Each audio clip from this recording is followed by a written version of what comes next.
And yet, some days I'm accused of being all in for Trump. Some days I'm accused of being a never-Trumper, and so forth and so on. I'm not all in for Trump, and I'm not a never-Trumper. I promote Americanism, as I wrote about in my book, Rediscovering Americanism. And I fight progressivism, as I wrote in my book, The Tyranny of Progressivism. It's that simple. Now, these are not simple battles, but I'm not positioning myself. I wear my views on my sleeves, both of them. So I was listening attentively to the president's speech on his tax plan. Then I went back and read some of the specifics just to make sure I understood what some of the specifics were. And I think overall it's a very good plan. But there's two things that trouble me. At least right now, as best as I can understand it. Number one, more and more people will pay no federal income taxes. Do you think that's healthy? Do you think it's healthy that more and more people receive entitlements and federal subsidies and federal benefits but don't pay a plug nickel in federal income taxes? And then he had this little nugget. He will drop the top rate from 39.6% to 35%, but he's open to a fourth bracket. That is a bracket that Chuck Schumer and Nancy Pelosi can create for rich people. Of course, they don't define rich people. It could be anybody or any family that earns $200,000 and up, for all I know. So we're going to leave it to the leftists, the anti-capitalist leftists, to decide what that is. We have no idea what income levels the president's talking about. They throw these terms around, these ambiguous terms, you know, the rich, the wealthy, whatever that means. And more of you who do not believe you're rich or wealthy are going to get caught up in this. Because the government wants more from you, period. And you're a smaller percentage of the population than the people who receive government largesse. And this is becoming a growing problem in this country. And so for stating these two things, which I think are quite obvious, that more and more people shouldn't be able to get away with paying no federal income taxes while receiving more and more federal benefits. And no, there shouldn't be a fourth bracket just in case Chuck Schumer wants to use that as a negotiating tool to, quote-unquote, stick it to the rich. And herein lies the difference between the populists and conservatives. Whether you're progressive populist or some other form of populist, we don't play this class warfare game. We believe in individualism. We believe in individual freedom. We believe in property rights. So even if you're going to have a progressive income tax, which I reject, but there it is, it's in the Constitution under the 16th Amendment, even if you're going to have a progressive income tax, you shouldn't use the language of Marx, Bernie Sanders, Saul Alinsky, and all the other class warfare types to justify it. And I keep hearing an analogy with Reagan. First we're told, forget about Reagan. This is the greatest tax cut ever. First of all, it hasn't happened yet, so it's not the greatest anything ever. But secondly, can you imagine dropping the top tax rate from 70% to 28%? There was none of this talk about the class warfare. Reagan talked about slashing taxes across the board. That's exactly what he did. And while he created the alternative minimum tax and taxes of that sort, unfortunately, and it was done overwhelmingly by Democrats and Republicans, you learn. That's the thing about conservative. You learn from human experience. Ideas that may have been good ideas 30, 40 years ago may not be a good idea today because we've experienced them. We've experienced them.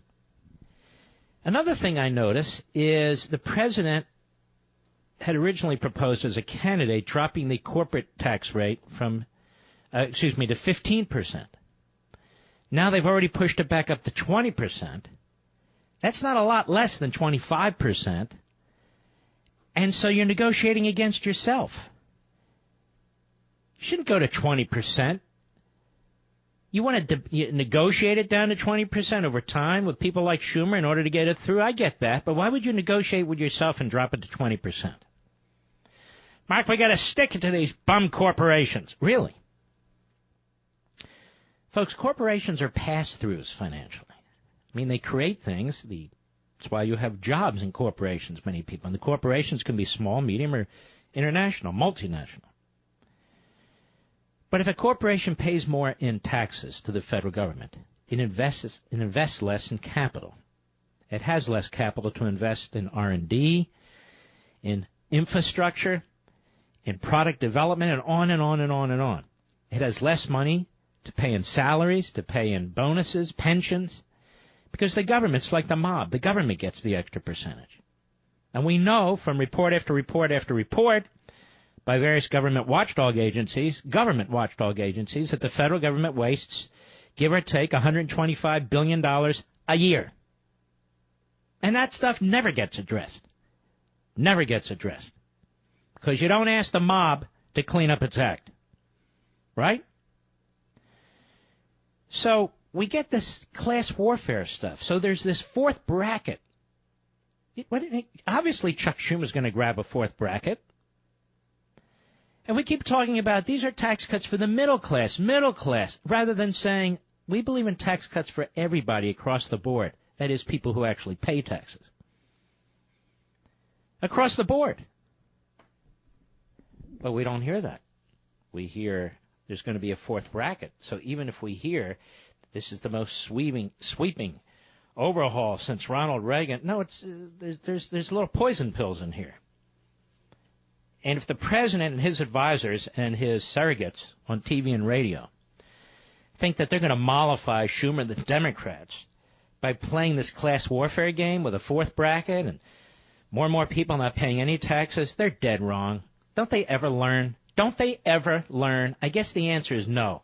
They don't ever learn. Now, one man I have enormous respect for, and I have enormous respect for many, well, not many, but others, is a PhD in economics, and his name is Mark Perry. He has a great website, too. You can check out Mark Perry yourself. And he also works, I assume he still does, for the American Enterprise Institute. And in a piece that our buddy Ben Shapiro has on his site, you ready for this? This is going to upset people. It's going to upset people. But let's not be deniers like the climate types. That is the phonies who push their climate change agenda. They're the real deniers. Let's stick with the facts. The richest 20% of Americans by income. We're not talking about billionaires and even millionaires here. The richest 20% by income. And that can be people who are, over $85,000 a year. The richest 20% of Americans by income aren't just paying a share of federal taxes that would be considered fair. It goes way beyond fair, says Perry. They're shouldering almost 100% of the entire federal tax burden of transfer payments and all other non-financial government spending. The richest 20% of Americans by income aren't just paying a share of federal taxes that would be considered fair. They're shouldering almost 100% of the entire federal tax burden of transfer payments and all other non-financial government spending. This is what actual statistics tell us. Actual statistics from the Congressional Budget Office, among others. And those top 20% receive the smallest percentage of federal largesse. Just so you know, the smallest percentage of federal largesse. And yet the president throws in this fourth bracket. Now, why did he do that? Why did he do that? Well, Politico tells us why he did it the other day. President Trump, eager to work with Democrats on tax reform, upended Republican leaders' plans to cut taxes for the rich, just as the party is set to unveil its much-awaited tax proposal. Now, listen to the way the left writes and talks. The rich. Who are the rich? Who are they?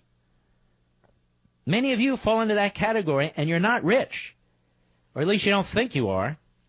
During a meeting at the White House this Tuesday, Trump made a point of telling Republican and Democratic lawmakers that his top tax advisors, Gary Kahn, Treasury Secretary, Stephen Mnuchin, both very affluent individuals, both liberal Democrats from New York, won't see their tax bills reduced. Both men nodded in agreement, sources in the room told Politico. So this is a sop for the radical left, the Bernie Sanders types, Elizabeth Warren types, and it won't work.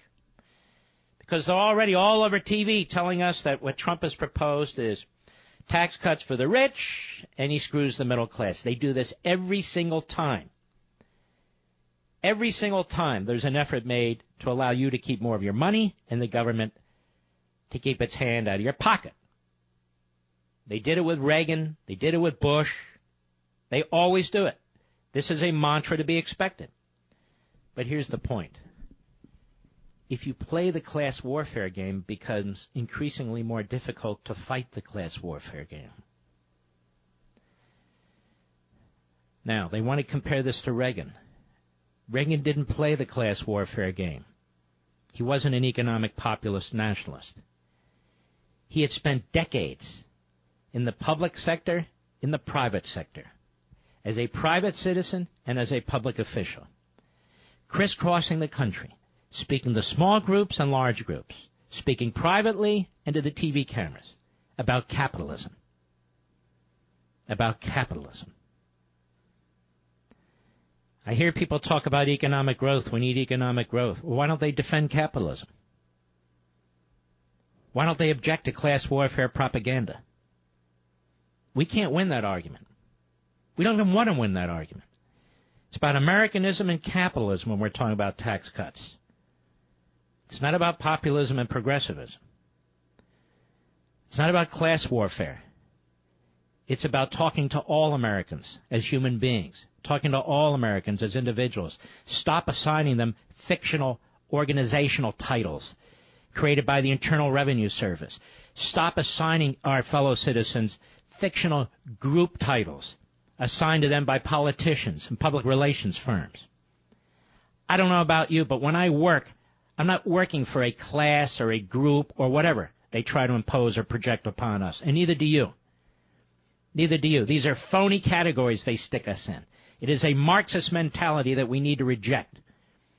And the only way you get past Democrats and Republicans in Congress, a full-throated, across-the-board tax cut to create true job growth, true wealth creation, true economic success in a country, is to take on the left, to take on the carnival barkers, the Marxist lights, and challenge them with our principles. We want a vibrant economy.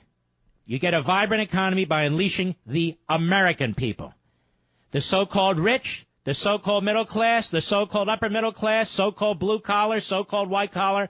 Unleash the American people from the chains of taxation, the chains of regulation, the chains of government. That's how you create jobs. That's how you create wealth. What's this fourth category that's sort of hanging out there for the liberals to grab onto so we have bipartisan tax reform? Every single government department, agency, district, region, unit, office, division, no matter what. They don't care about the private sector. They don't care about private citizens who have private jobs or breaking their backs to make ends meet. They're all about government, and more government. And they want more and more of your liberty and more of your wealth in order to redesign the country in their image. And their image ain't very pretty, ladies and gentlemen. Now, there's some good things in here, too, as far as I'm concerned. And that is, in fact, they are going to try and lower the corporate tax rate. I just think to give up 5% of it like that, 5%, it was going to be 15, 20%, so you're really giving up 25%, 5% of the 20, is a big mistake. There are other things in here that I like. There are deductions for your mortgage interest. There are deductions for charitable contributions, but they would eliminate deductions for property taxes. So if you pay property taxes, state and local taxes and so forth, and and you have an itemized deductions, those would be eliminated. Now, let me ask you something.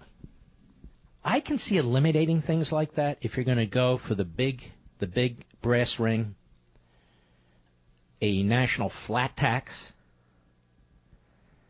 where everybody's taxes are lowered and they're at a standard rate, and they're so low that you don't really have to worry so much about these itemized deductions. Or a fair tax where there's a full-bore effort to amend the Constitution and eliminate the 16th Amendment and go with a national tax. So whether you agree with those or not, I can see if you're going to really push for serious changes when it comes to federal taxation, then I can say, okay, we're going to get rid of you can't deduct state and local taxes, and furthermore, interest, and other states have done it, and people and their money flee to other states. If the goal is to keep money in this country, to keep capital in this country, to invest in this country, then why adopt the policies of the bluest of blue state leftists in this regard? Why adopt the class warfare propaganda? Why aren't we proudly speaking out about markets? Here's the deal. If we don't educate the American people, they're not going to hear about this stuff.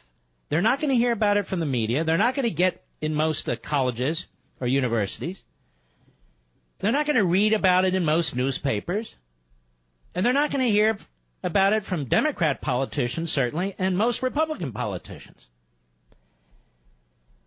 So we have been conquered in many respects by Marx, by Hegel, by Rousseau, the more contemporary, their offspring, their progeny, Saul Alinsky and so forth. We've been conquered because we're even afraid to use the language. Instead, we mimic them. Or we're going to get the rich with a new bracket, a new subsidies. This is a tax cut for the middle class. This is America, ladies and gentlemen. Middle class, lower class, upper class. This is America. People are rich one day, they're poor the next. People are poor one day, they're rich the next. The vast majority of the people in this country view themselves as this class or that class or another class. And we're not victims. We don't need to be pandered to. We just want the government to get the hell out of our face so we can do what we do. Please, when you call me tonight, please don't give me these soft Marxism. This guy deserves this guy deserves that. No. We should have across-the-board income tax slashing. That's what we should have, without all the problem about the rich and the poor and the middle class and this class and that class.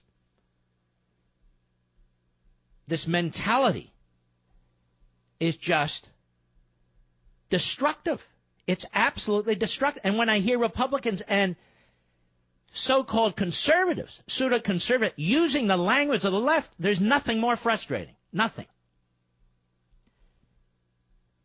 The president needs a win, we're told. We'll get a win the old-fashioned way. Make the case. And you know what? I don't mean to be presumptuous, but if I were the president, you know what I would say on these political problems he's having? I would say this. I got 52 Republicans in the Senate. But there's about a half a dozen of them, day in and day out, are working against my agenda. I wanted to repeal Obamacare, but they voted with the Democrats, and they blocked me. I wanted to build a wall, but they voted with the Democrats, and they blocked me. There's many other things I want to do. This is the nature of politics under our Constitution. This is the nature of the Republican Party. It's in a sad state of affairs. So here's what we're going to do. We're going to elect more conservatives in more Republican primaries who agree with me. And so this is going to take a little bit longer than I thought. Because apparently these same entrenched Republicans haven't gotten the message yet. So they're going to get the message now. And it would help, by the way, if Donald Trump wouldn't back candidates like Luther Strange. It would help a lot. Like in Arizona, we have an opportunity. with Kelly Ward, and there'll be other opportunities in other states. Put it all on the line and fight for them so you fight for your agenda when they're done. You're not going to win with the John McCains and the Susan Collinses and the Lisa Murkowskis and on and on and on. And we have many Republicans who are from solidly conservative states who are progressives.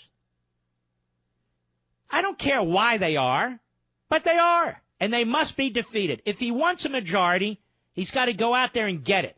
He's not going to be able to eliminate the filibuster rule. He's not going to be able to eliminate.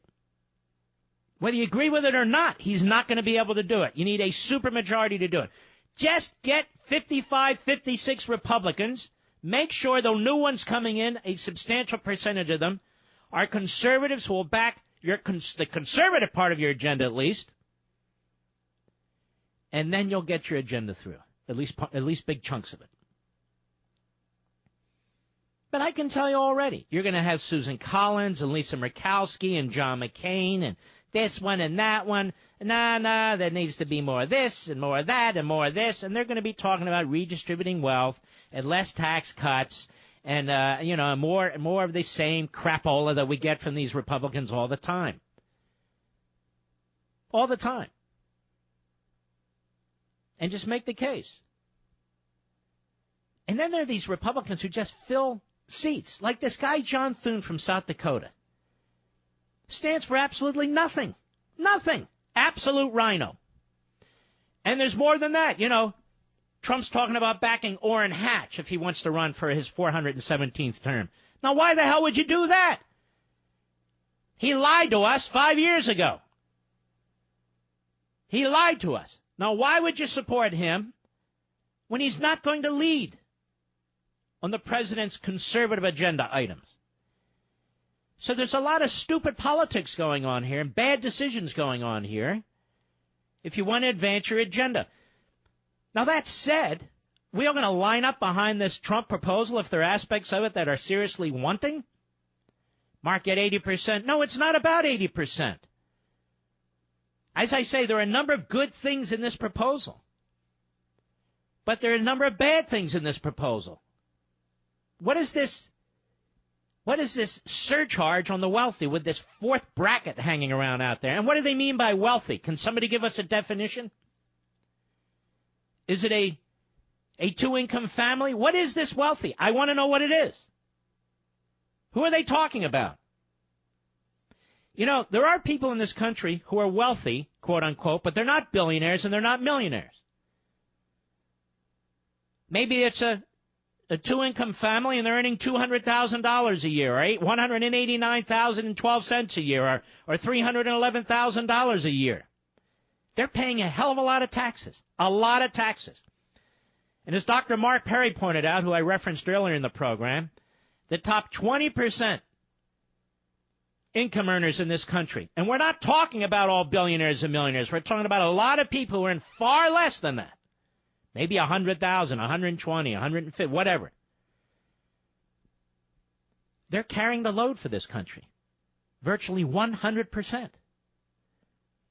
When you consider entitlements and subsidies and all the rest. That's unacceptable. Absolutely unacceptable. So if you raise taxes on the people who earn these incomes or invest this kind of money in small businesses and so forth, you're not going to create a bunch of new jobs. That's why Reagan rejected. They want to keep comparing it to Reagan, Kudlow and Moore and others. Kudlow having worked in the OMB. Well, I worked in the Reagan administration too, and let me tell you, he didn't use his propaganda. He talked about creating jobs, good-paying jobs. He talked about cutting taxes for everyone across the board, and he duked it out and duked it out and duked it out. President has a wonderful opportunity with the United States Senate in this election cycle. 2/3 of the candidates up are incumbent Democrats.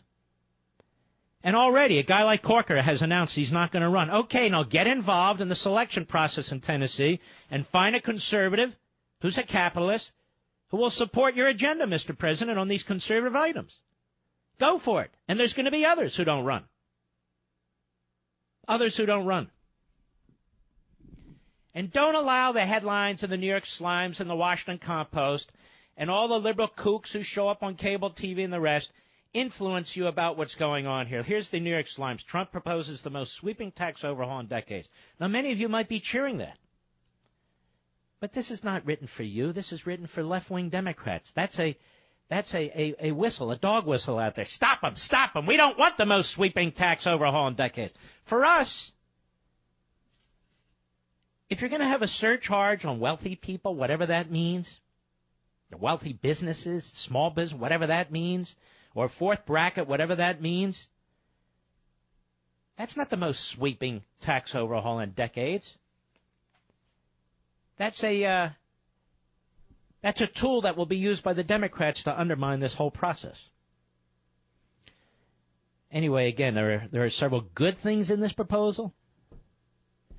Let's take this one, eliminating the estate tax. We're told this is a real, this is outrageous. This really is for the rich. We're talking about $3 million, $4 million, $5 million, no estate tax at all. People, $100 million. Let me tell you something, folks. The estate tax doesn't help poor people. It doesn't help, quote unquote, the middle class. It doesn't help anybody. That money goes to the federal government to dish out as the politicians and bureaucrats decide to dish it out.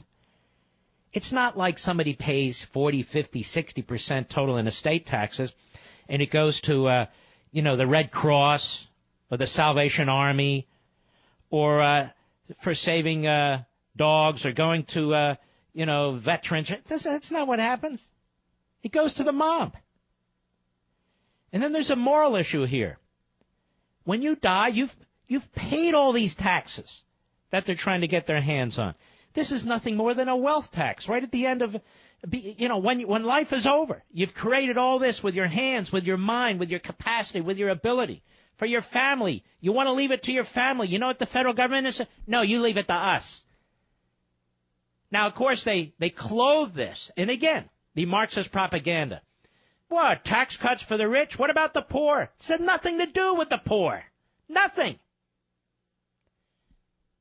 It's either more money is left to a family, which may have a small business, which may have a farm, whatever it is, so they can continue producing products, continue providing services, continuing employment of individuals or expanding employment. It's the private sector. It's capitalism. It's private property. It's one of the reasons we were founded as a nation. Or it goes to our overlords in government, to the bureaucrats and the politicians who get to decide what to do with the wealth your family created during its lifetime. It's the death tax.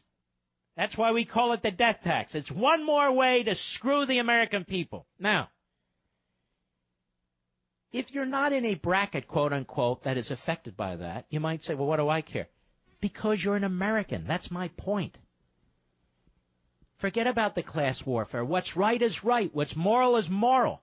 In addition, what's good policy is good policy. What's bad policy is bad policy. Good policy is the more money left in private hands, the hands that created the money, the better. The more money left in the private sector, the better. I mean, after all, we have all these NFL football players, multimillionaires virtually to a man. We don't want to take all their money away now, do we? I'll be right back. Professional sports versus the American people. That's what I'll call it. We've got a lot more on this. Ladies and gentlemen, the Genucel warehouse sale from Chamonix, it's clearing out fast. So you want to order now to get double your order of Genucel for free.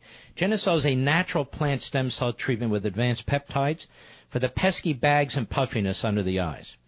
And with Genucel's immediate effects, you'll see amazing results in about 12 hours, and that is amazing. Call now and get double your order of Genucel free. Genucel is backed by the best customer service in the business and an ironclad 60-day money-back guarantee. But I'm not finished. Call now and you'll get a 2-month supply of the legendary Deep Firming Serum also free.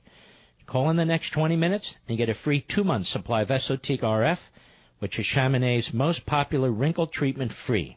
That's your 4th free gift. 4. Call 800-SKIN-604, 800-SKIN-604. Double up on Genucel. Get the deep firming serum and Esotique all free while supplies last. Order now and Chamonix will include a special luxury gift. That's actually 5 free gifts. Yours free, just for trying Genucel. 800-SKIN-604. That's 800-SKIN-604. Sporting news. One behind the scenes TV staffer at another stadium, this is at Red State, told Sporting News that camera operators were ordered to avoid crowd shots in case they showed fans counter-protesting the protests. So now the media are involved in censorship. Censorship and propaganda on behalf of the NFL. NBC Sports, CBS Sports, Fox Sports, and ESPN pay billions each year to televise live NFL games. The league saw this weekend's unprecedented Anthem coverage as a golden opportunity to demonstrate unity among players, coaches, and owners, in opposition to Trump's comments. So, if you folks going to football games rightly protest the protesters, boo the millionaires on the field who are disrespecting you in this country, oh, yes, they are. Well, the sports media, it appears, wants to censor that. You know, they're digging a hole for themselves so deeply. I don't know if they'll ever get out of this. Okay, so we've talked about some of the good aspects of the Trump proposal, but there's some doozies in there. And these so-called pro-growthers who bounce around from radio station to radio station, cable TV show to cable TV show, they'll be the Rockettes, they'll be the pom-pom dancers, and they'll tell you this is swell, swell, swell.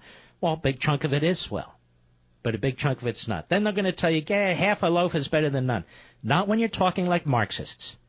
Not when you're using the Hegelian and Marxist dialectics, the economic historicism that I wrote about, not to confuse people, in Rediscovering Americanism. Try talking like a capitalist. Try talking like somebody who believes in private property rights.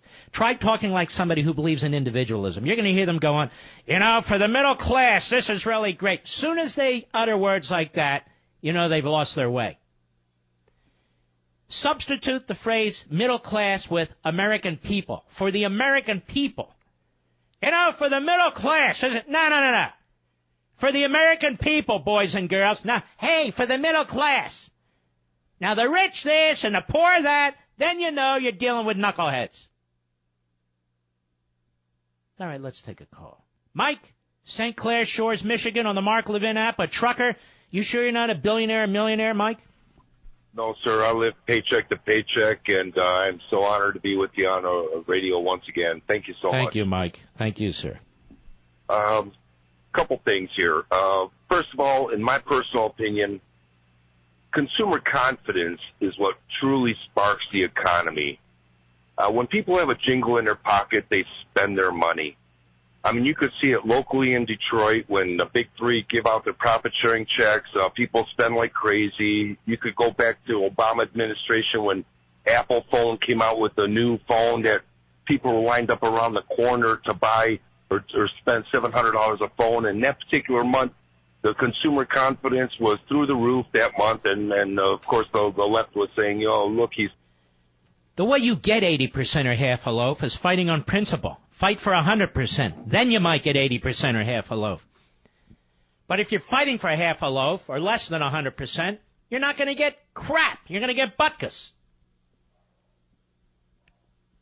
Now, we'll keep this on the table. I know many of you want to discuss it based on the call screens here, or the call screen.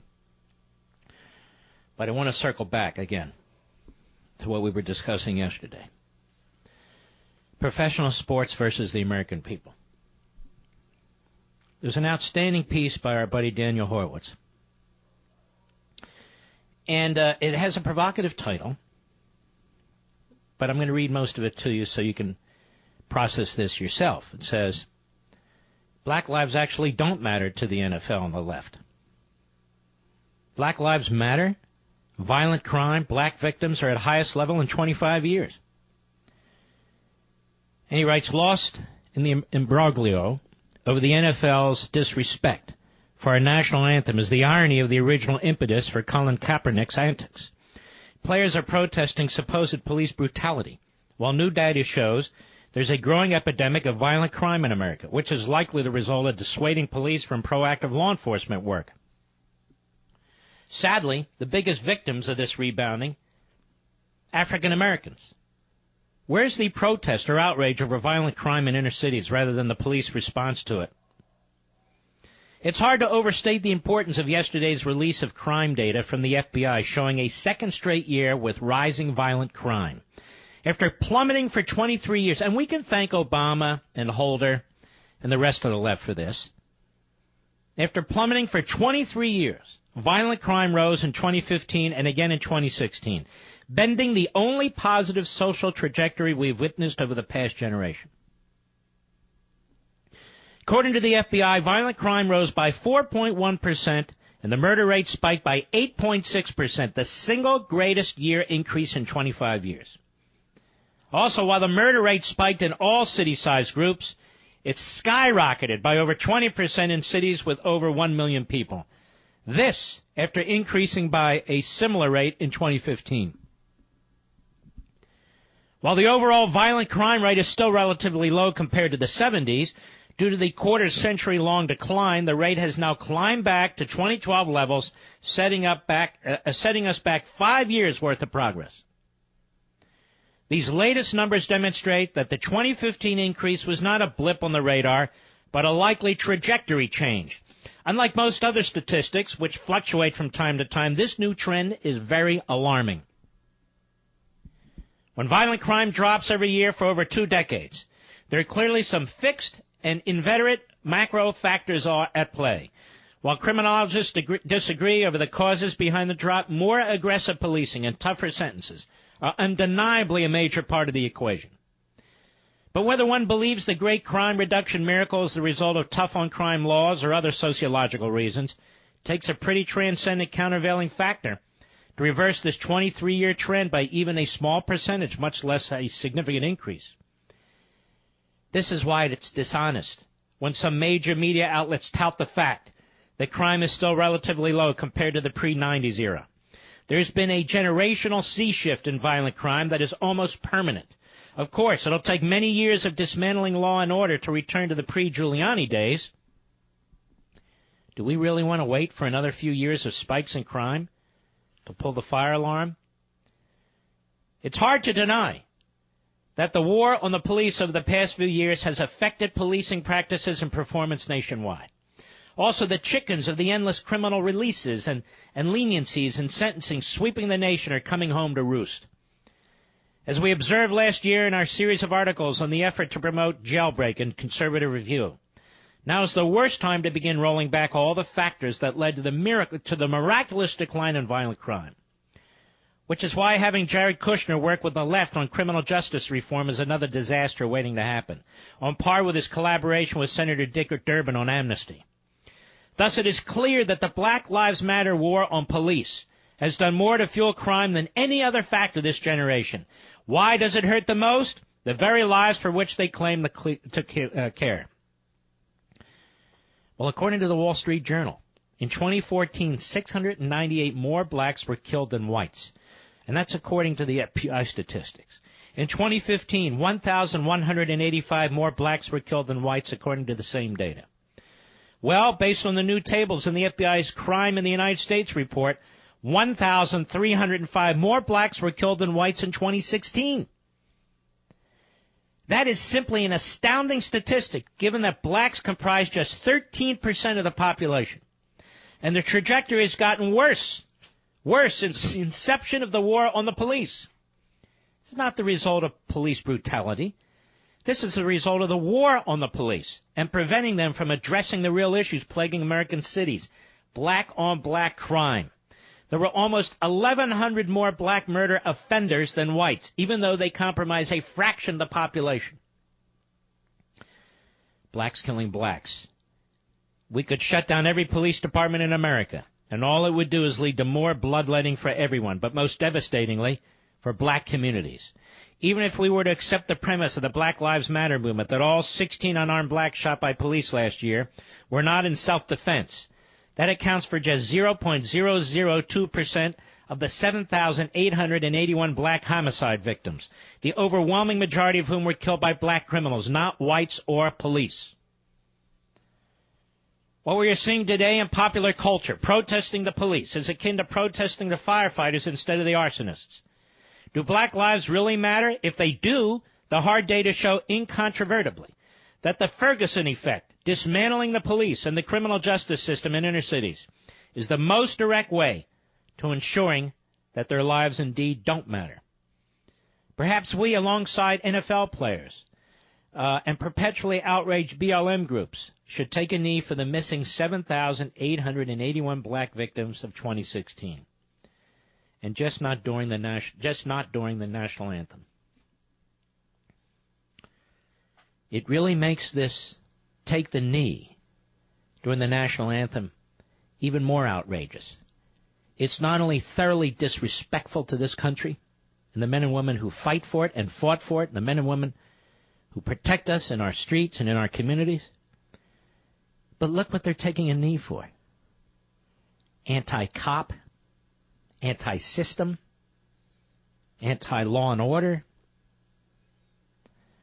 They're not even taking a knee for the right reason, let alone the timing of the knee. This is a pathetic movement. This is a movement that has no justification. None. Well, if it does, it's certainly not a rational one. And no, this isn't about the First Amendment. There's no First Amendment issue. No, this isn't about free speech, as these men are free to speak all they want. But then again, the men and women who own these teams, they're free to speak and act too. So far, they've done almost nothing as this outrage continues. But the protest, as best as we can figure, because there seem to be disparate issues and have disparate meanings. But if the protests are as Kaepernick phrased it, then he has it, and they have it all wrong, don't they?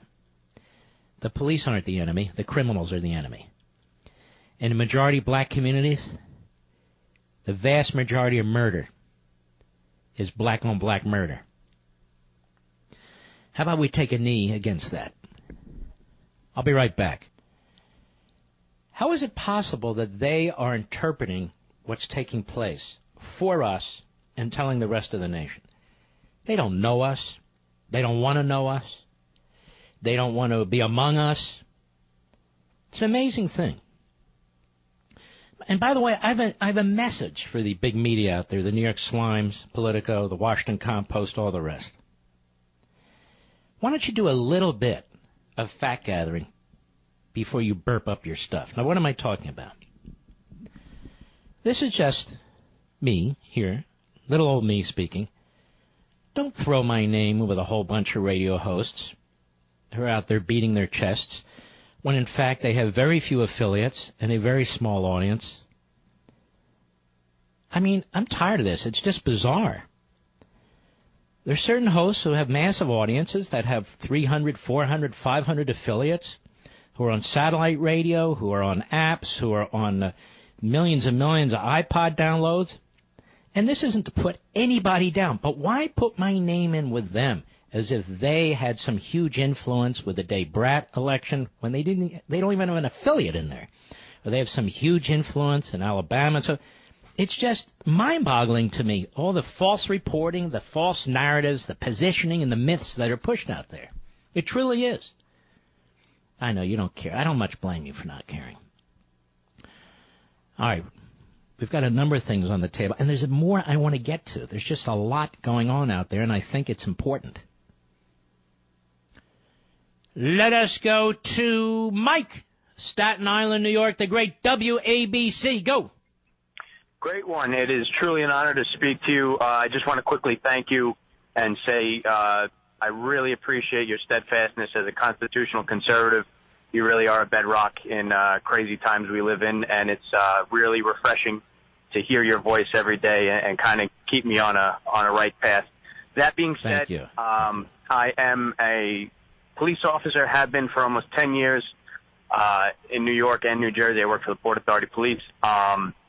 Just want to point out, I was speaking to your call screener, I just want to debunk this whole myth that it's a First Amendment right in the NFL for players to kneel and do what they're doing, make their demonstrations.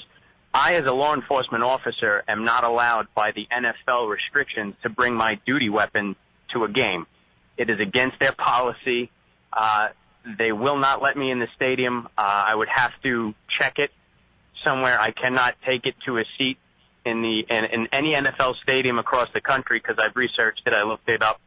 I just find it ironic that they're claiming everyone has a right to their First Amendment, but somehow I, as a law enforcement officer, don't have a right to the Second Amendment. Very Isn't ironic. that interesting? That's it. First of all, as you know, we know, the Bill of Rights don't apply here. But what you're saying is, other people are saying the First Amendment does apply, right or wrong. Okay, what about my Second Amendment right? Isn't that fascinating? Right. I just thought it was a real interesting take on how all of a sudden now we're going to pick and choose which rights in the Bill of Rights we want to enforce and believe in and hold sacred. So. And it's an excellent point, Mike. So how far do they want to take this? Can the fans go on the field and kneel down when they disagree with what the players are doing? Not to mention also, I mean, in most major league sports, there's rules of conduct that regulate your speech as a fan. I mean, you can't say anything and everything you want, otherwise you get a tap on the shoulder by security and they're escorting you out of the stadium. So I just find it very funny when your First Amendment is allowed and who's allowed to utilize the First Amendment, because it's clearly not across the board and it's not all of the Bill of Rights. But the same thing applies to the NFL speech code. When the Dallas Cowboys wanted to wear symbols, I believe it was on their shoes, but it may have been on another part of their uniform, honoring those police officers who were brutally murdered, the NFL said no. Yeah, which is absolutely ridiculous. And I want to thank you for bringing attention to that and always being a strong supporter of our military. God bless the men and women in uniform. My fellow law enforcement officers, firefighters, EMS. You say it every Friday. I love listening to Ray Charles every Friday. It's a beautiful thing you do. And from the bottom of my heart, I want to thank you. Thank you very much. Keeping us on a national stage. So I do appreciate everything you do. All right, Mike. God bless you. Be careful out there. Yes, indeed. Be careful out there. Can you imagine the vast majority of us are not police officers? Can you imagine being a police officer? You know, you go to work each day. You don't know what the hell you're going to confront. And one of the things you have to worry about is getting caught up in a horrific, political storm. A horrific political storm. We had a guy call yesterday, you might remember, I believe he was from Chicago, and he attacked police, and he attacked juries, and he attacked prosecutors, he attacked the courts, he attacked the whole thing, said it's all a setup. And this is a mentality that is spreading. This is a mentality that is perpetuated by morons like Al Sharpton, among others. It's a lie. It's a big lie.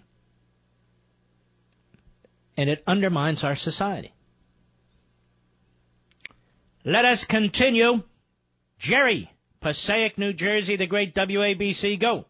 I've called you before. There should be a fourth bracket, 4% for people that don't pay anything. That would really help basically straighten out the economy. Well, whether it straightens out the economy or not, morally, it seems to me everybody ought to pay something. If everybody, if people believe in the federal income tax, it shouldn't just be, those citizens over there should pay, but those citizens over there don't have to pay anything. Meanwhile, all citizens can participate in the largesse, and yet the people who pay the most get the least. And I pay over here in Jersey over $11,000 between water and real estate. Yeah, your state's nuts.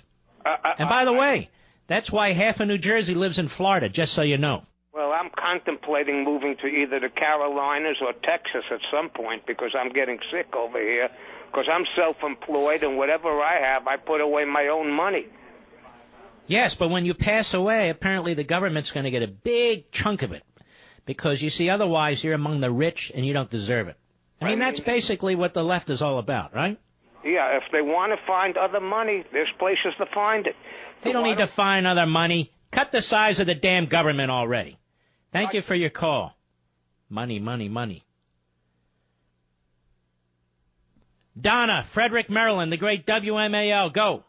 Hi, Mark. I just want to say the one word I'm hearing thrown around all over the place ever since Trump got elected, and it happens when we have any Republican, you never hear it with Democrats in office, is the word bipartisan. Bipartisan, schmartisan. We should be the ones who should take this ball and run with it. And, of course, I'm not talking about the National Flaming Liberals football players. I'm talking about this is our moment.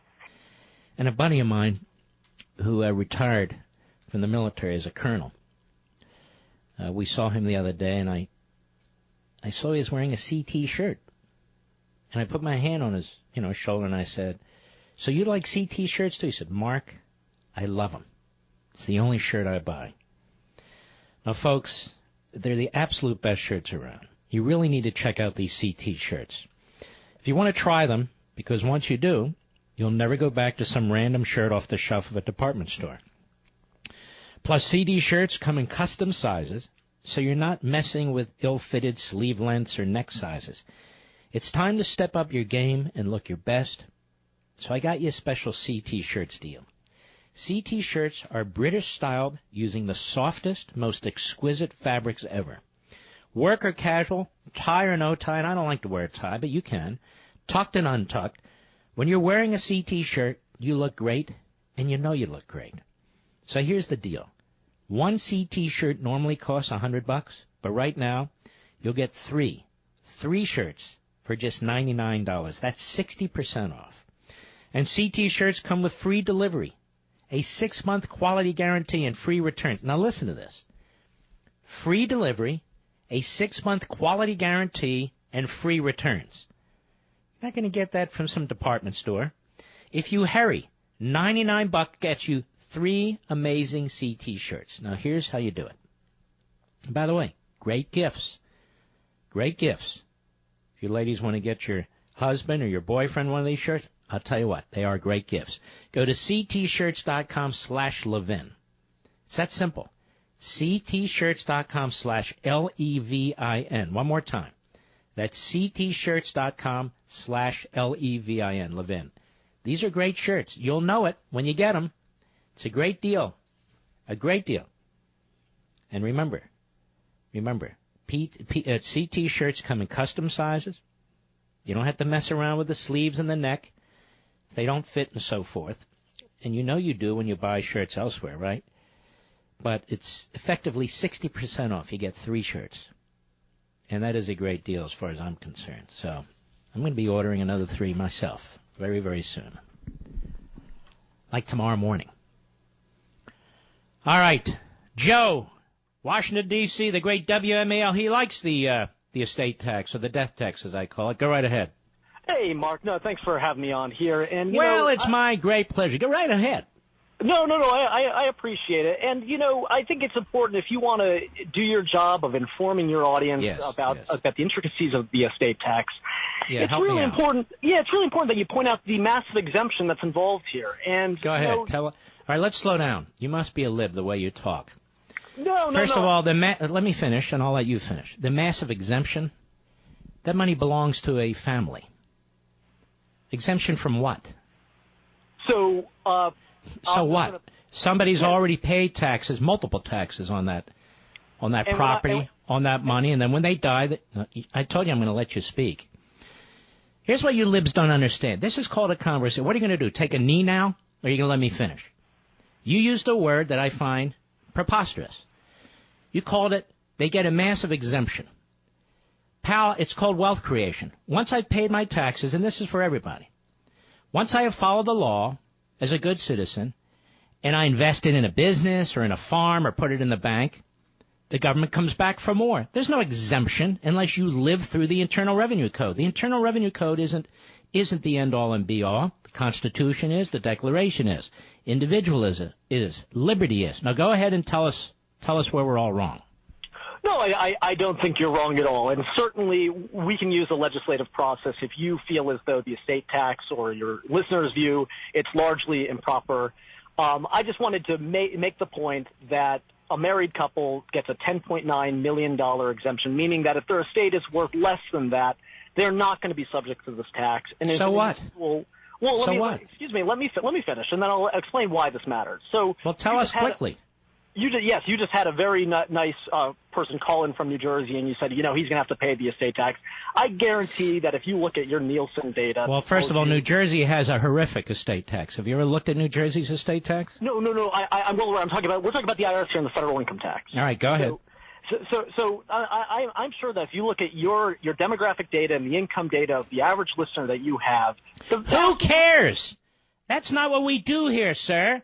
Now, nobody here is listening to the average demographic data. The person who listened to this show doesn't meet the $10.1 million or $10.9 million threshold. We don't care. We're not jealous. We're not out to screw other people. Maybe they work for somebody who has the $10.9 million threshold. You ever think of that? Oh, no, absolutely. Maybe they get products or services from somebody who are at the $10.9 million threshold. Maybe the person at the $10.9 million threshold has created a fabulous drug that saves lives. Or maybe they're creating products that people want. So your whole concept is wrong. But go ahead. So the example that you point out, largely they're going to be incorporated anyway, and they're not going to be affected by the parade of terribles that you mentioned. But, I didn't mention a parade of terribles. I said if they're individuals who are ensnared by this, devoured by this, they're not going to have the money they did have to invest, R&D, capital, and so forth. And by the way, if most of them are incorporated, why are you even bothering calling me about this? Oh, no, I just want you to point out to your viewers or your listeners. Stop telling me what you want me to point out. Just make your case, which you have not so far. My case is that there's too many Americans who have absolute wage stagnation, and that the government is just trying, or there's some people in the government now who are saying, you know what, people just need affordable health care. There's a lot of people who can't afford crap. And I believe in affordable health care, too. That's why you got to get the government out of the way. Medicaid's not enough. Medicare's not enough. Child subsidies for health care are not enough, apparently. 25% of every dollar that every state spends goes towards Medicaid and so forth. But you don't think that's enough. And so you're here, well, let's take this money. Now, why don't you tell everybody how much money actually the government collects from the estate tax? How much money the government – I honestly – How much does it collect a year? I don't know the number. I'm not going to – Does the government connect enough to massively expand health care? Certainly not. Certainly not. But it's one small piece of the puzzle. No, it's not one small piece of the puzzle. The problem is, sir, we come at this from a different perspective. You are government-centric. And despite the fact the government is $20 trillion in fiscal operating in the hole and over $200 trillion in the hole, despite the fact that Social Security trustees have said Social Security is done in 12 years, and the Medicare trustees say 15, 16, maybe 17 years, you're still all about government, like the mob. Somebody dies, they leave an estate that's over $10.9 million. Let's say it's over $100 million. You have no idea what that business does, and you don't care. You have no idea what that farmer or that the farm business does, and you don't care. The government needs to take money to redistribute, pretty much, right? No. I don't believe that. I fall pretty much on the center here. I just believe that. No, you really don't fall on the center. You already told us what you think. Well, I'm not opposed to I'm just saying. My problem, I'll give you an example. When there was no estate tax, George Steinbrenner passed away. And his family inherited the Yankees. You aware of this, Joe? Yeah. I'm familiar. It was the 1 year where there was that little loophole. Worth hundreds and hundreds of millions of dollars. When Jack Kent Cooke died, there was a significant estate tax. And his family did everything they could to hold on to the Redskins. But they had to sell the Redskins. Do you know why, Joe? Go on, Mr. Levin. Because they didn't have the liquid assets to pay the taxes, the estate taxes. So they had to sell their business, something they had developed for decades. You don't care about any of this. You don't understand how hard it is to create something, to make it very, very successful, even wildly successful. And people make things successful and wildly successful not because they're able to do it by passing laws and forcing people to buy their products, forcing people to buy their services, because they create things that people want. And you, Joe, want to step in and say, okay, but here's what I want. I want this kind of health care program, and I want to run it through this agency, and I want to give this guy this and this guy that, even though nobody has earned it but the people who actually are paying the taxes. And that, to me, Joe, from a fundamental point of view, is immoral. Particularly when you consider we have a progressive income tax, particularly when you consider we pay an enormous amount of taxes in this country, trillions and trillions of dollars worth, and I'm not even including states and localities. I'm not even including property taxes and sales taxes and excise taxes and all kinds of taxes. You want to take the money after somebody's created this wealth, and this is a wealth tax. That's what it is. Let me ask you this question, Joe. Why not take it from the people while they're alive? Well, that's what we're doing. I pay a lot of tax over here. I didn't ask you that. Follow the bouncing ball. I said this is a wealth tax. Why wait till somebody dies? Why not take it from them now? There are people in Congress who want to accomplish it. I didn't ask you that. Yep. I said, you, Joe, why not take it from them when they're alive rather than when they die? I believe that people who are earning $10 million a year could pay an extra couple percentage. People who are earning $10 million a year don't keep $10 million a year. No, they don't. And what if somebody's earning $10 million a year because they invented a drug that saves 50 people or 100 people? You'd still take the money from them, run it through the bureaucracy, launder it through the government, which takes 20 or 30% off the top, spit it out into some federal program that doesn't work. There's Joe's idea. Right, Joe? You know, you do a disservice to your audience by... Get off the phone, you idiot. I don't need to be analyzed by you. You're the one who needs analysis, not me.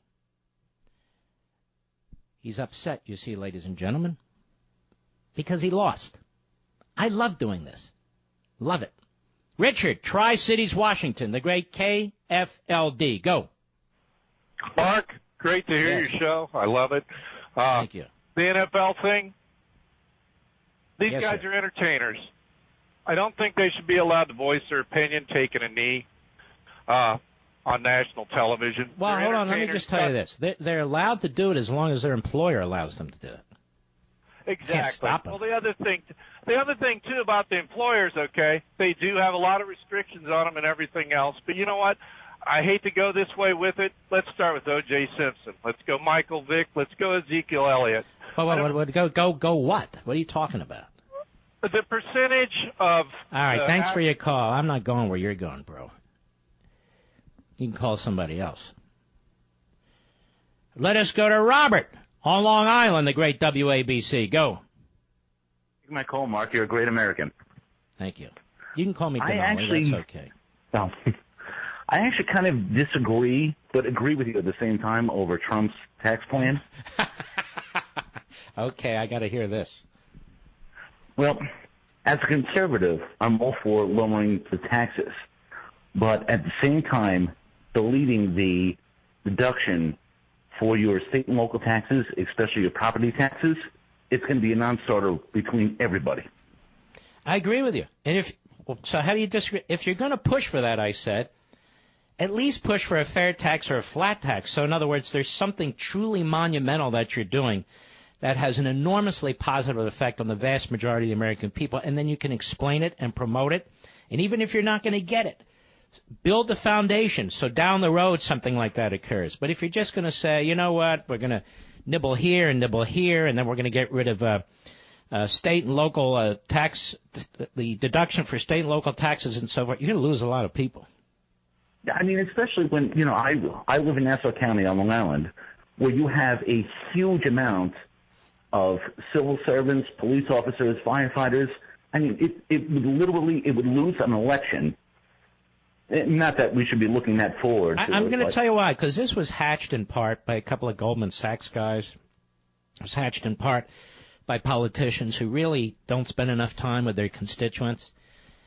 And if you're going to take a risk like this, don't take a risk like this for more IRS mush. If you're going to take a risk like this, there needs to be a huge benefit, a big benefit. And nobody talks about the fair tax, the flat tax anymore. They just don't do it. Instead, it's, let me tell you why the estate tax is a good thing. And let me tell you why, anybody. Anyway. All right, Robert. So we really don't disagree. I'll be right back. Why not? Sign up now. Well, you still can at levinforhillsdale.com, Levin for Hillsdale.com.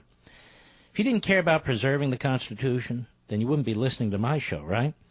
Please care about it enough to learn how it affects you directly. And now, when you sign up to take the free course, even if you've taken it before, you can also download a free course guide that includes discussion questions.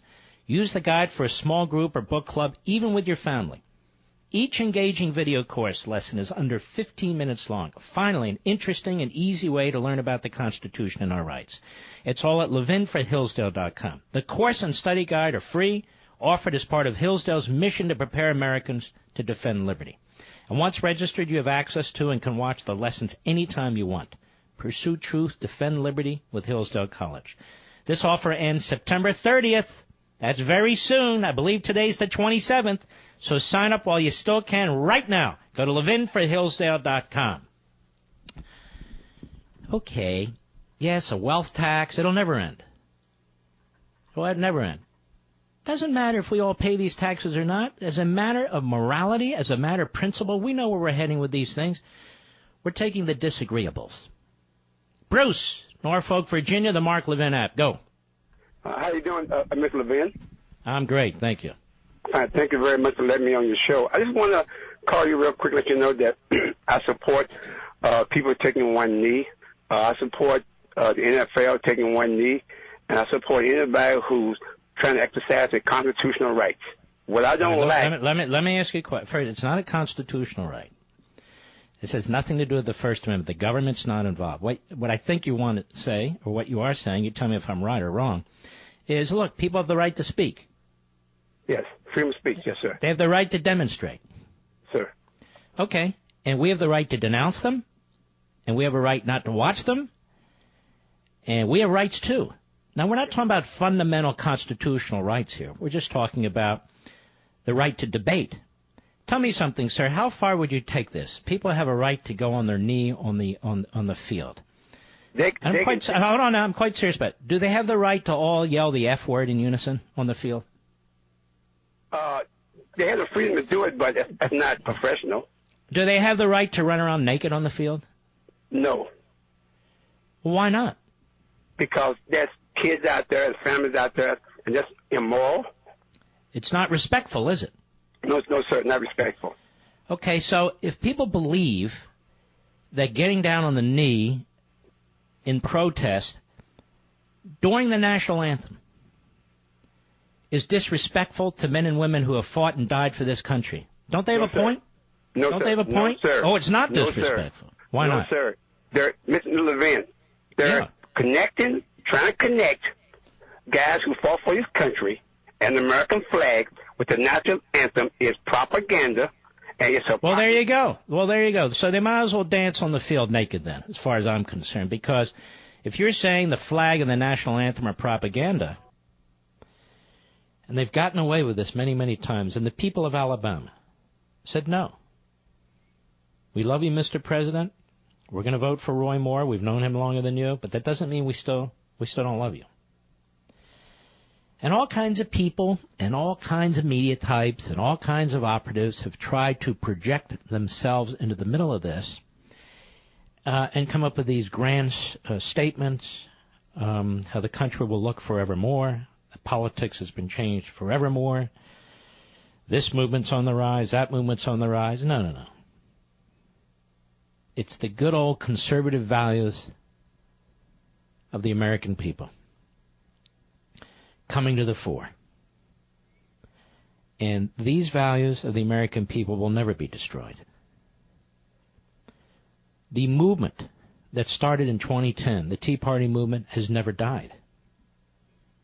It has never died. That's why you have a Republican House. That's why you have a Republican Senate. That's why you have this particular Republican president. It's not a new movement. It's not a new force. It's the same people. It's the same force. The media, the lib media, will never get it. And they don't care. They want drama. They want personalities. They want characters. But you and I know this to be true. The people of Alabama know this to be true. And, of course, we are hated for this. Lawrence O'Donnell, the man who abuses his staff, when he doesn't think the camera's rolling, and truly a bizarre knucklehead. He was on MSLSD last night, and you can see he cuts off more victory speech right in the middle of when he's talking about God. Cut 14, go. But we're all created in the image of God. I recall what Harry Truman said in his inaugural address. The American people stand firm in the faith which has inspired this nation from the beginning. We believe that all people are created in the image of God, and from that faith we will not be moved. We've been moved.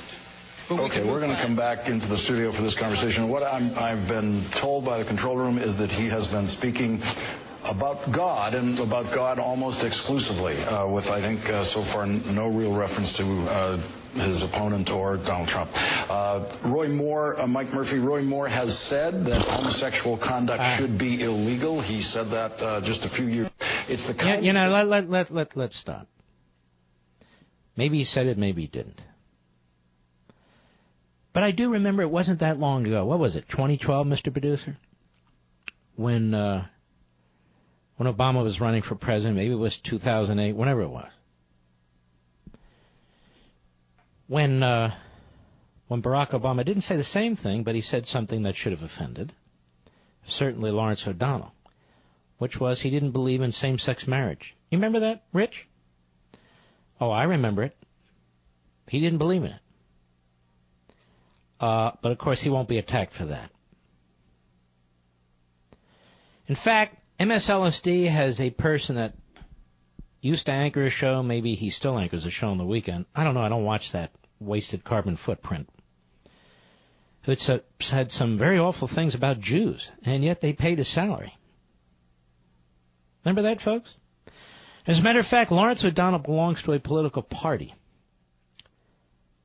that is famous or infamous for its stand 150 years ago or so for slavery, for segregation, for Jim Crow, for poll taxes, for literacy tests. Now let's go to this montage, ABC, CBS, NBC, about the extremely conservative Roy Moore. Do they ever talk about the extremely liberal Bernie Sanders? They ever talk about how dangerous Bernie Sanders is? Cut 15, montage, hat tip, newsbusters. Go. They helped an ultra-conservative candidate with strong views on Islam and gay marriage win last night, and now Roy Moore is on track to becoming the next U.S. Senator from Alabama. A staunch conservative, Moore thinks America has lost its basic source of morality. Roy Moore was a character who had been twice removed from the state Supreme Court, seen as extremely conservative on every issue. This is not, someone who's natural fit for the world's most deliberative body. This is somebody who's been a provocateur, someone who's been a culture warrior in an extreme way. Roy Moore. I thought they liked provocateurs and culture warriors. Don't they like provocateurs and culture warriors like Bernie Sanders and Elizabeth Warren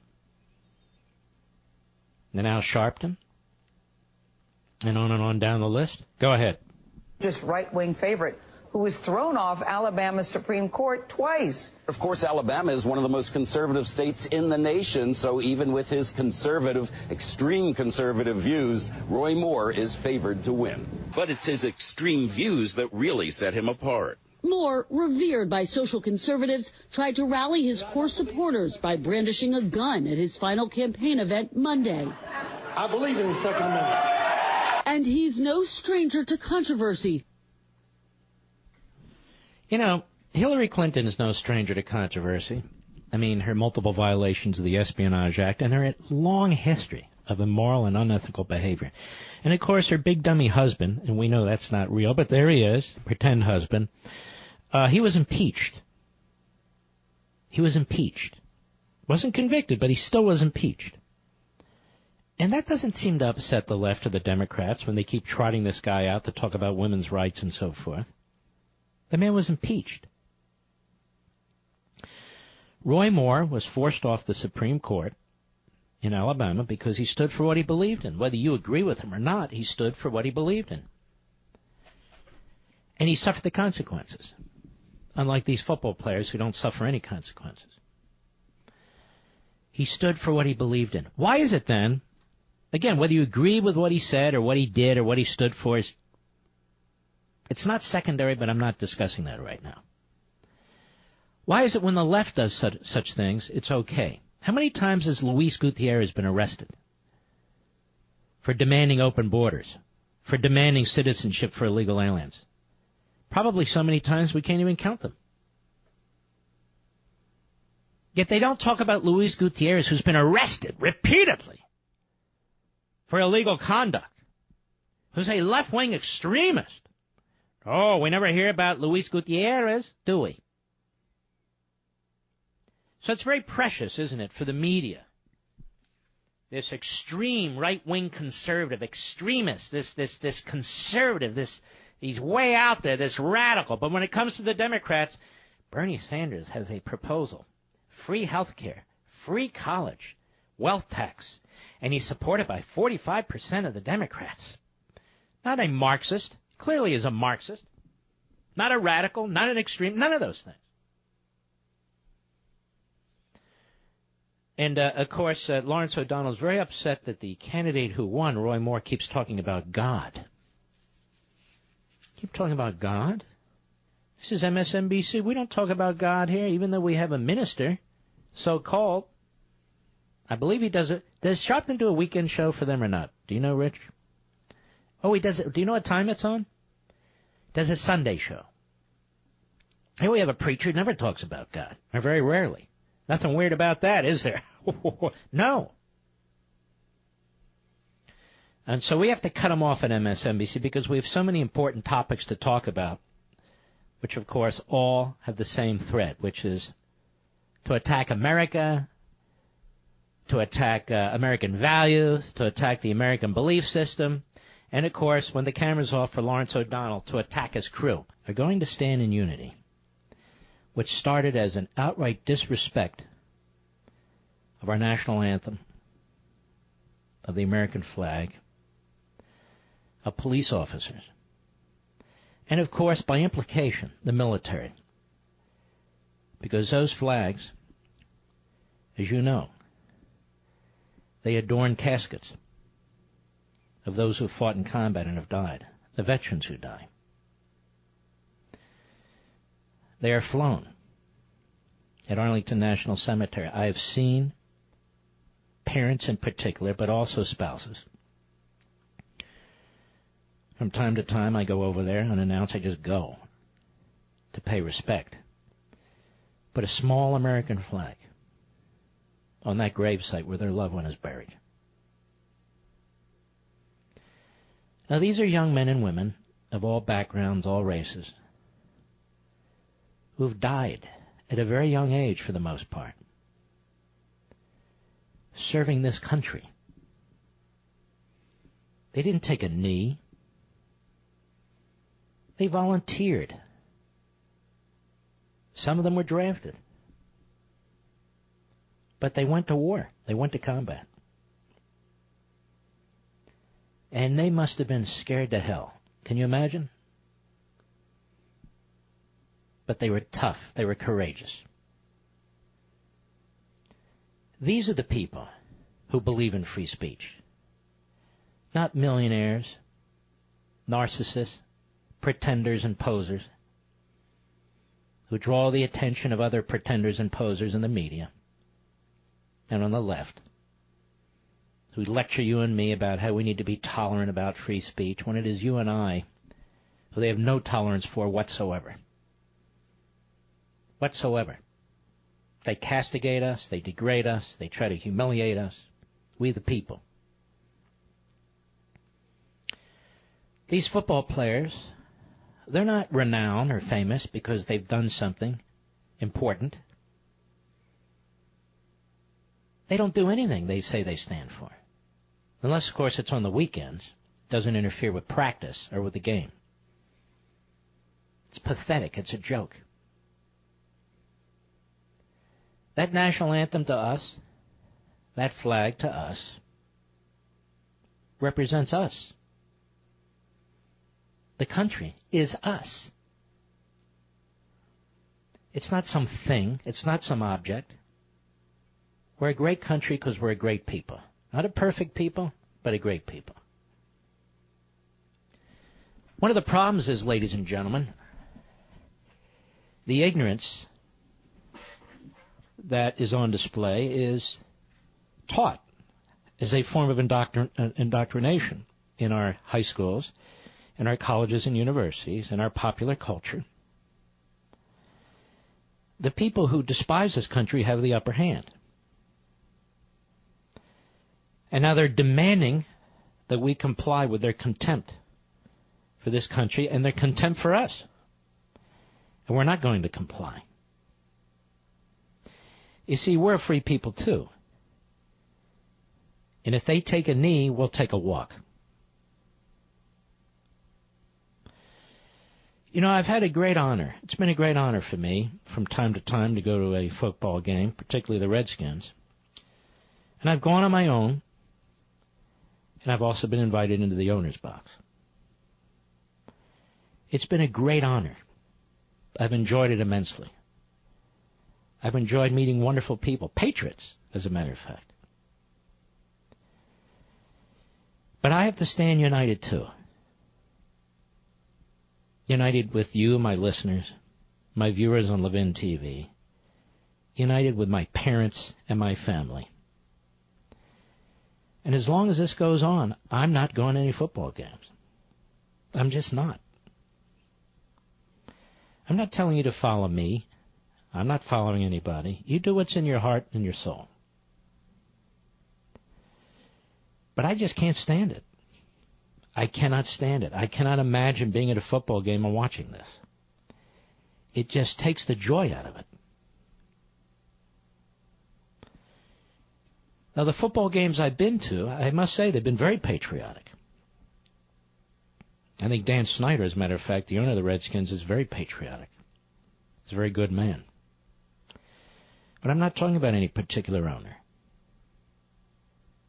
I'm talking about an atmosphere that now exists. A mentality that now exists. And I have to be honest with you.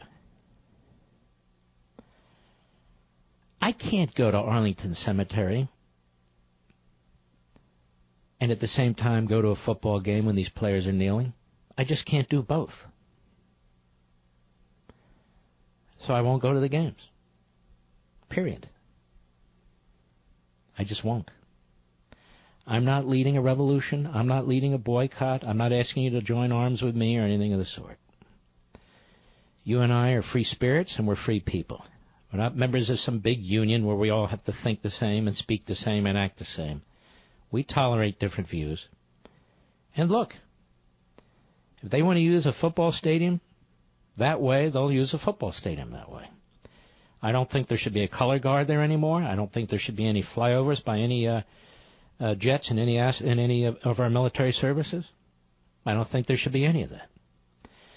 I don't think football should be subsidized anymore by the federal taxpayer, state taxpayers. I don't think individual stadiums should be subsidized by federal, state, or local taxpayers. If this is what they want to do, then let them do it. But let them do it on their own dime. I believe this very, very strongly. I know too many Gold Star families to pretend otherwise. And I'm not going to turn my back on those Gold Star families. And I'm not going to turn my back on those young men and women who've given their lives. And I'm not going to turn my back on present-day military or law enforcement. Count me out. First night, Monday, Hannity wins. Second night, Tuesday, Hannity wins. Tonight's Wednesday, I bet he wins. I bet he wins the whole week. I bet he wins the whole week. And I'm sure that'll be covered by national media. I see it up on Matt Drudge's webpage. By the way, Drudge is a great guy. Just a great guy. The way he covers stuff. By the way, you don't have to agree with everything. Again, you know, during the primary when tensions were high and nerves were on edge and all the rest of it. But you have to wonder to yourself, certain institutions, and the Drudge Report is an institution, what would we do without them? What would we do without them? Like those Hannity numbers. I wouldn't have even known about those Hannity numbers unless he personally called me or I personally called him. But there they are up on the Drudge Report. How come they're nowhere else? How come they're nowhere else? Because Fox beat MSNBC like a drum, and Hannity beat Rachel Maddow like a drum. By the way, I could do exactly the same thing to that whole damn lineup. No offense. I just could. Particularly that Lawrence O'Donnell with screaming at his crew. That's the real Lawrence O'Donnell. All right. You know, I learned something shocking from an FBI report recently. Do you know what the average property loss from just one home break-in is? $2,316. Think of it.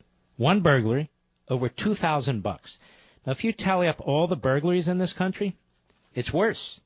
The total loss is in the billions. Now, with so much to lose, I'm telling you, it's extremely important to protect your home. Try it with Simply Safe Home Security. Simply Safe protects every door and window in your home. This system is completely wireless, so you can set it up yourself without drilling holes in your wall. And you have professional alarm monitoring around the clock ready to send the police at a moment's notice. That's just $15 a month. With Simply Safe, you can be sure that your home and your things are protected. So go to simplysafemark.com and get a special 10% discount when you order today. Or, if you want the security system right away, you can run over to Best Buy. That's simplysafemark.com. That's how you get the 10% off. Yes, simplysafemark.com. It's really a great system. It's incredibly easy to install. And they do all the right things, and the technology is truly cutting edge. Something I want to get to, I think I'll get to it tomorrow. The Kurds. There's a great piece at PJ Media by David Goldman. I'm a big fan of the Kurds, ladies and gentlemen, and yes, they're Muslims. And they have fought alongside American troops and European troops. They have fought ISIS. They have fought the Iranians. They've fought the thuggish regime of Erdogan, our new buddy in Turkey. They're pro-American. They're pro our allies. They're pro-Israel. And they're Muslims. Why aren't we celebrating these people? Why aren't we celebrating the Kurds? Well, I'm going to celebrate them tomorrow. Why? Because they're a minority? Because they get in the way of our deals with Turkey? That disgusting, despotic, good-for-nothing Erdogan? Oh, it's Erdogan. I call him Erdogan. I speak English. All right, let's take a call. Aaron, Hattiesburg, Mississippi, Sirius Satellite. I know exactly where that is. How are you, Aaron? Doing all right. How are you? I'm doing well. Thank you, sir.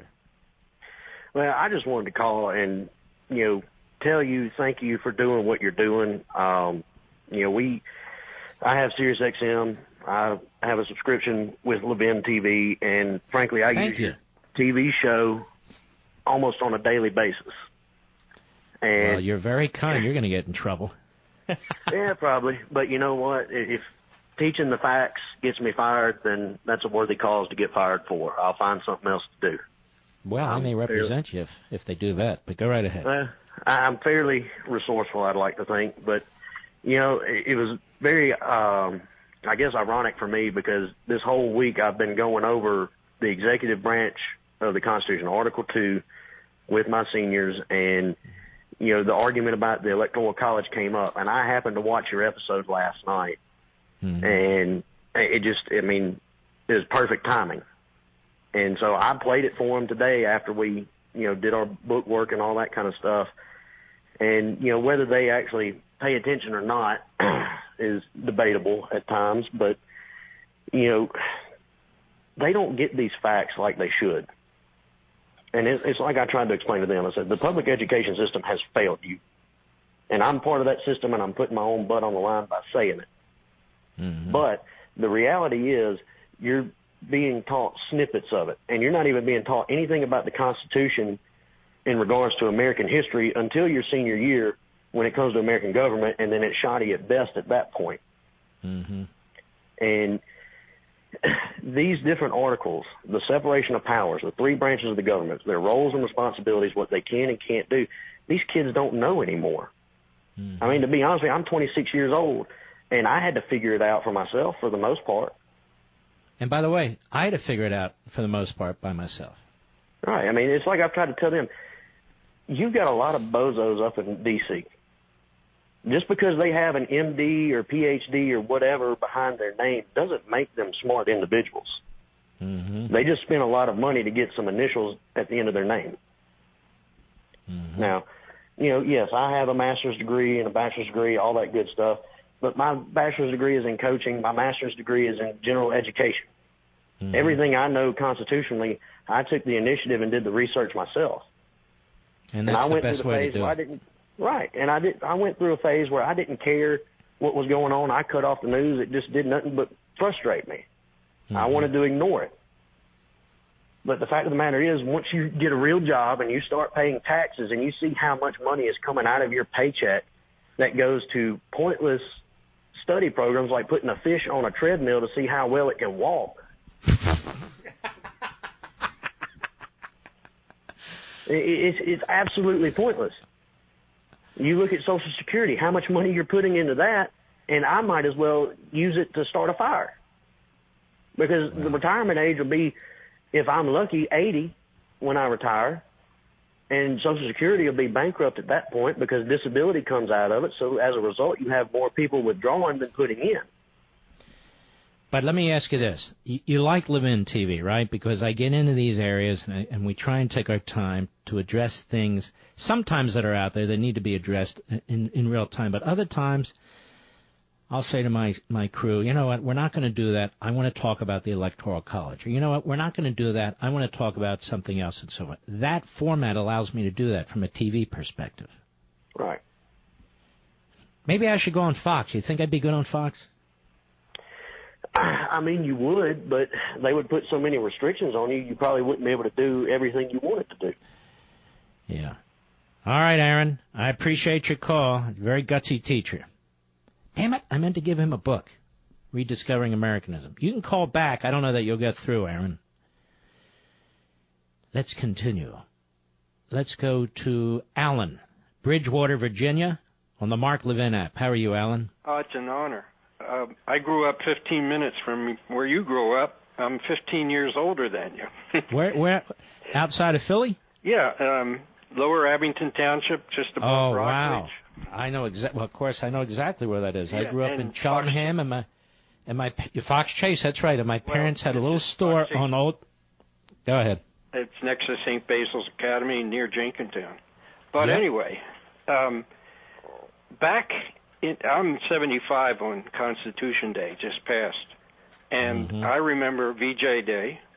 I was 2 then, but I remember it, and this is bothering me. We had people like Robin Roberts, Dell Ennis from the Phillies, Bobby Shantz from the A's, and Chuck Bednarik from the Eagles living among us.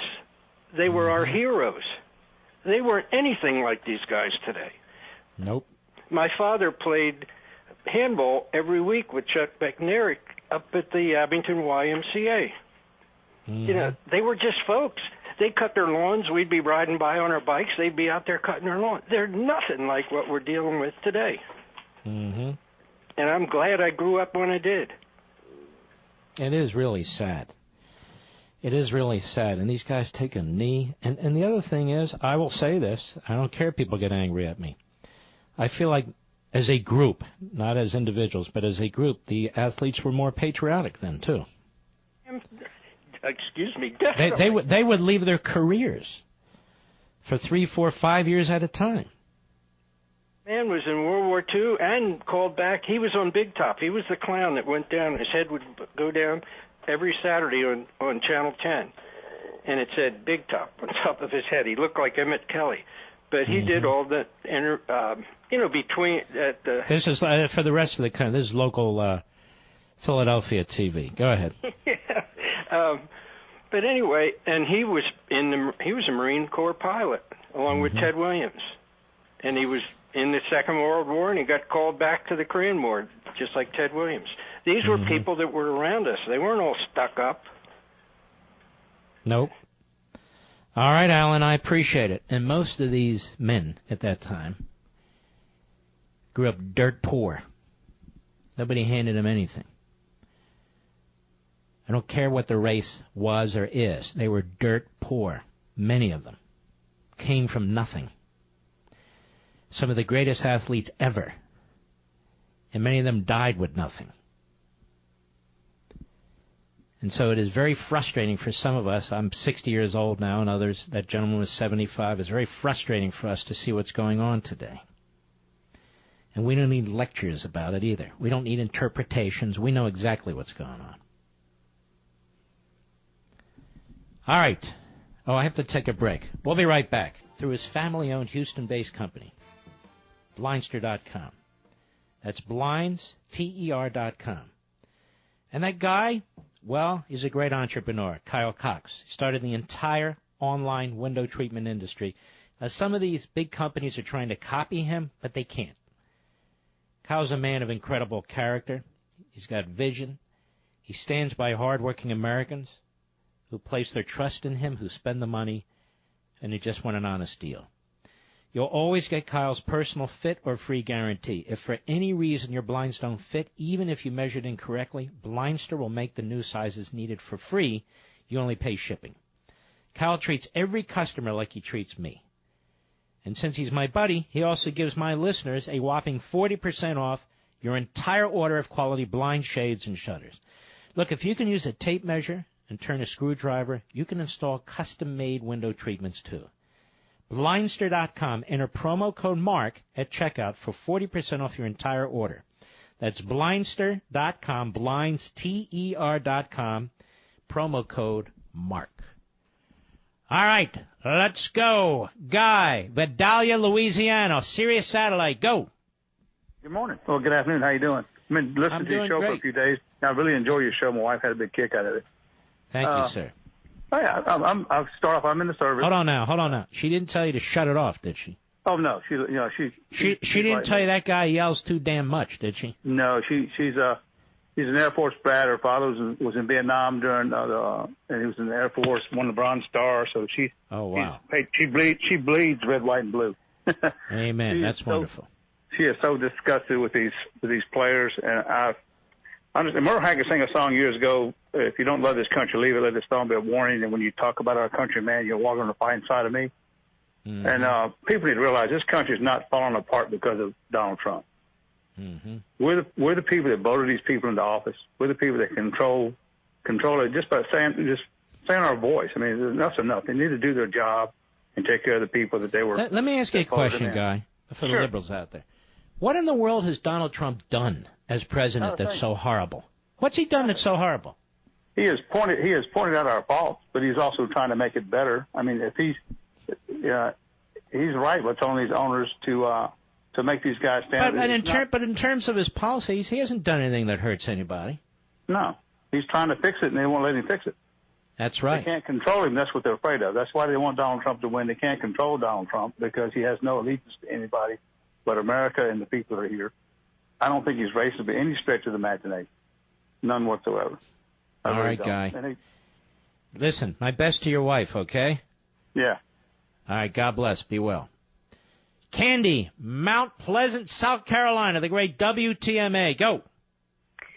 Great to talk to you. Thank you so much for what you have just said. Finally, someone will say what these NFL players are. It's unbelievable to me that they dare do what they are doing, and the coaches, too. I can only just say thank you. I agree 110%, and I thank you for speaking up and saying the truth.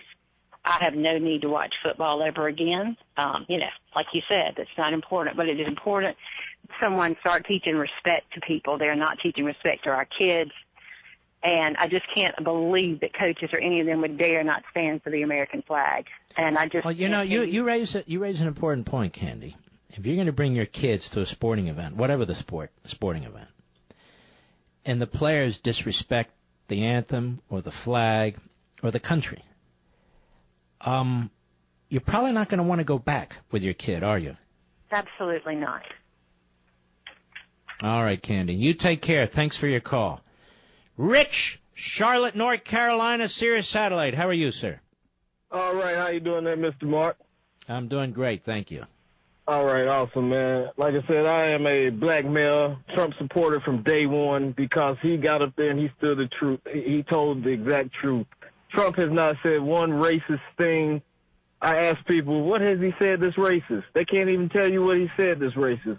But anyway, going on, Colin Kaepernick, he did that stunt in order to try to get out of his contract, and he used Ferguson as a reason to do so. It backfired on him. He can't land a team. And now all these other athletes, they're only falling in line because it seems like the cool, popular thing to do. Let's all bash Trump. But in reality, Trump is only thing he's trying to do is help us. And, you know, it really frustrates me because what they're doing is a play straight out of Saul Alinsky's Rules for Radicals. And that's what exactly is going on. And I wish that Jeff Sessions or somebody would go after George Soros, will go after Don Podesta. You got the WikiLeaks. They got all the ammunition they need. They need to start arresting these people. By the way, it says here you canceled your subscription. To what? I canceled my NFL subscription. They tried not to let me out of it. I told them I'm canceling it because I don't appreciate the politics that has crept